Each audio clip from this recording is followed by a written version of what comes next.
Episode 5, A Trail of Breadcrumbs. We begin our episode shortly after the last one. The rhino has just escaped and is trying to make a quick getaway when all of a sudden cop cars surround him.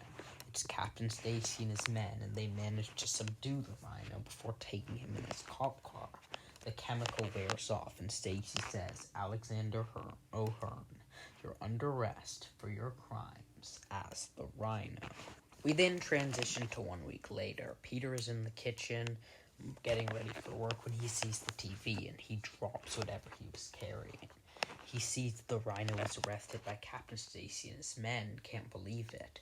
With his new upgraded formula in the last episode, Peter could never defeat the rhino, yet he was just taken into custody easily. Something doesn't add up. It's then continued to be stated on the news that Alexander O'Hearn has been identified as the father of Flash Thompson, and this is surprising to Peter as well. He feels horrible for Flash and doesn't know what to do about this.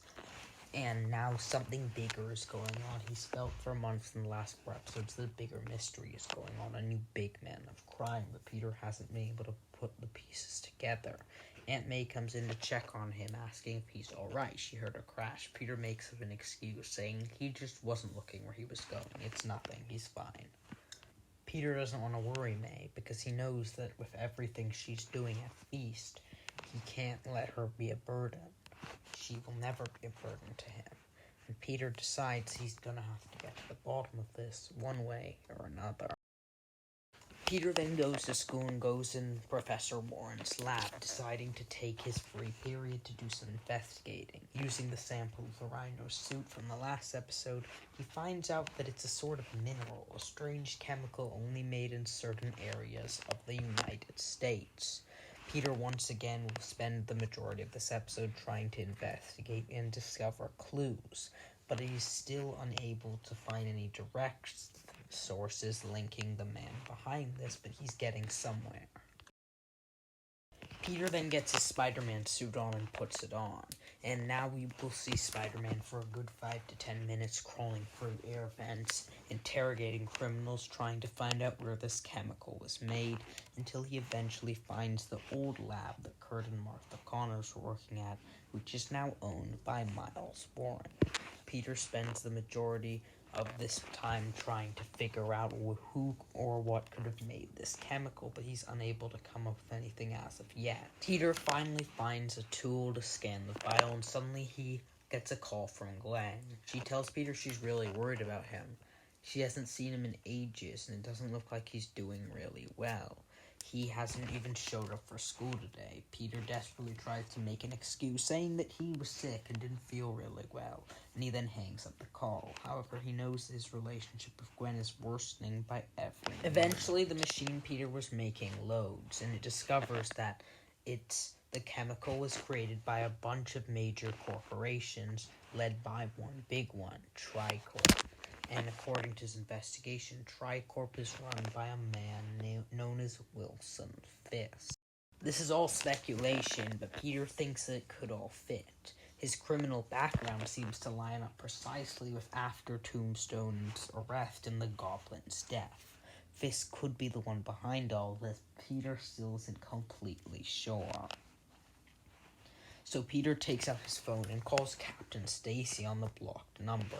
Peter explains to Stacy about how he thinks Fisk is the man behind all of this. Stacy says that the police, after they arrested O'Hearn, tried to pull any information, but they could come up with nothing, as it seems like he doesn't remember anything, almost as if this was intentional.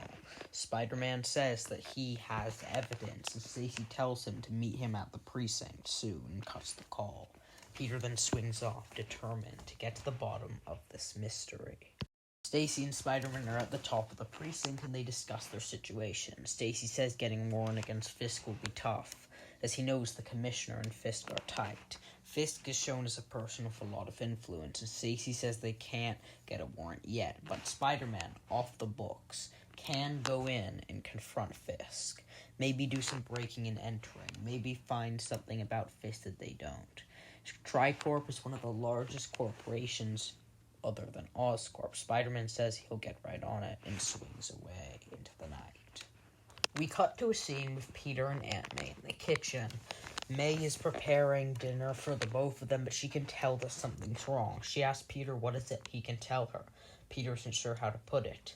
He says that things between him and Gwen have been rough, because he's been keeping secrets from her, and he doesn't know what to do. He can feel them slowly growing distant and apart. He doesn't want to break it off of her. He asks May how she dealt with his Uncle Ben. May tells Peter that the only thing he can do is be honest and face his fears head on. This will be a metaphor for the entire situation with Kingpin. How he can't run from his problems. He has to face them all head on. May turns off the light, saying goodnight to Peter as she leaves. Peter says goodnight and thinks about everything that's been going on. His biggest mistakes have been running from his problems, and he's not going to do that anymore.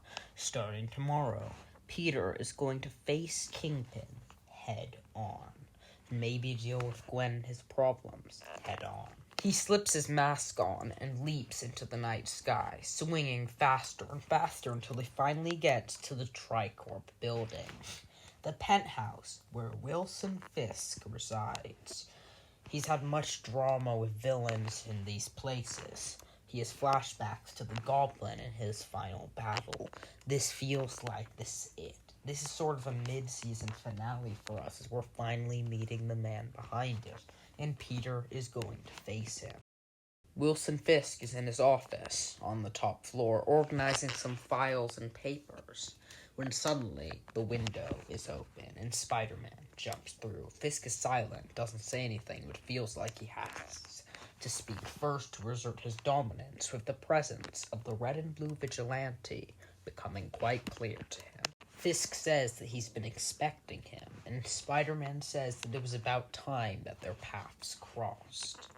Peter then leaps from the ceiling, landing on the floor, trying to impose his dominance over Fisk as much as possible. Fisk will move the papers aside as he stares directly at Spider-Man, smirking, telling him that he has no idea exactly what he's in for. Spider-Man will take a step closer, asking Fisk what he means by that. And in the next moment, Fisk smirks at Spider-Man menacingly, saying that it's about time that they faced off, and that he is the Kingpin, and that he will crush him. Spider-Man's eyes then widen as he takes a few steps back. Fisk is the Kingpin. He's the one behind it. All he had was evidence at first, but this is proof. It's been him this whole time. It always was.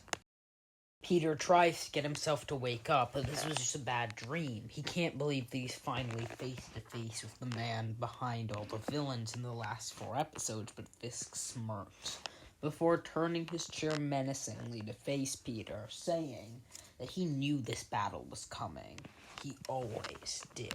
Fisk makes his way away from the desk and starts moving closer and closer to Peter, with each step having precision with each move Fisk takes. Eventually, he is towering over him. Spider-Man tries to act tough, telling him that he is going down. He beat Tombstone before, he beat Hammerhead, he beat all the other big men. He's not going to let Fisk win. However, Fisk says that I know, you know that I've been watching. That little by little I've been sending my enforcers after you, my friends, my allies.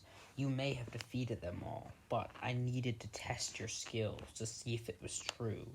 And then I learned that you really were as acceptable, but one thing is still true. The Kingpin always wins. Spider-Man swings out of the penthouse, saying that he's going to beat him. But Fisk smirks, saying he can try as the episode ends.